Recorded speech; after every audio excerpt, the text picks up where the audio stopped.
Bon, salut, nous vous présentons notre projet qui parle du machine learning basé sur un algorithme d'apprentissage supervisé pour la gestion des cas de patients atteints par la COVID-19. Projet présenté par des étudiants de la faculté des sciences. Donc, nous allons entrer dans l'explication de notre projet. Bon, en mettant dans parler de l'introduction générale, nous expliquons de quoi il est question dans notre projet et l'outil que nous avons utilisé pour mettre sur pied ce projet.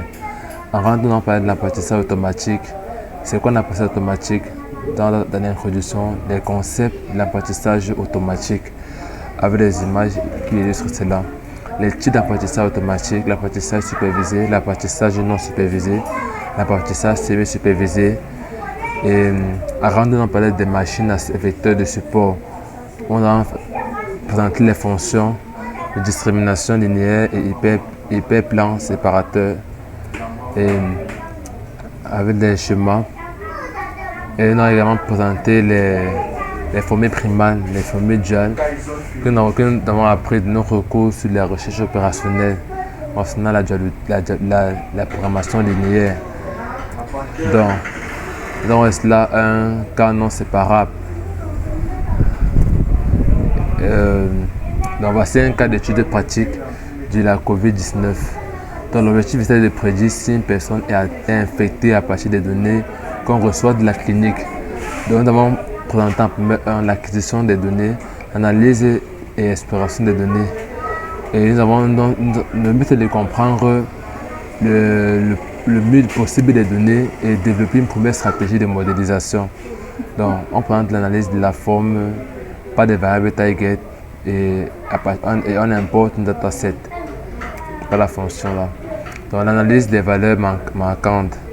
Ça, c'est les captures d'écran des images qu'on a reçues à part lorsque nous avons créé des fonctions dans notre programme. Analyse des fonds. Là, ce sont les variables consommées, standardisées et âge quantile. Et on a encodé la fonction dplop. On a qui informe les patients, l'âge et le quantile.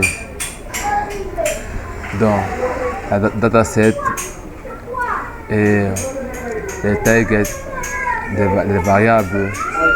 Donc, on a également la fonction countPlot qui nous donne qui va permettre le patient, son âge et nous retourne si le patient est positif ou négatif en fonction des données que nous avons entraînées dans notre projet. Donc, nous avons également le nettoyage et le pré-traitement des données.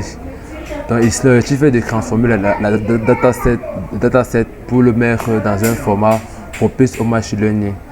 La création du crane set, l'encodage, les résultats des tests d'encodage, la séparation des outils, les phases de feature engineering préprocessées. Donc on apprend la conception du modèle ou encore la modélisation. Donc le but est de développer un modèle de machine learning qui réponde parfaitement à l'objectif final, qui détermine si un individu est positif ou négatif au COVID-19. Donc voilà les différentes fonctions qui sont devant vous. La modélisation et comme je dis, ce sont les captures d'écran que nous avons enregistrées. Donc c'est bon par ici. Donc, pour conclure, notre projet était basé sur le machine learning, comme étant que l'algorithme d'apprentissage supervisé pour la gestion de la COVID-19. Ce dernier avait pour but de nous apporter à nos étudiants des connaissances sur les étapes de création d'un modèle de machine learning, précisément d'un modèle permettant de savoir si un individu est positif ou négatif au COVID-19. Le COVID-19 a été une pandémie qui a touché plusieurs nations.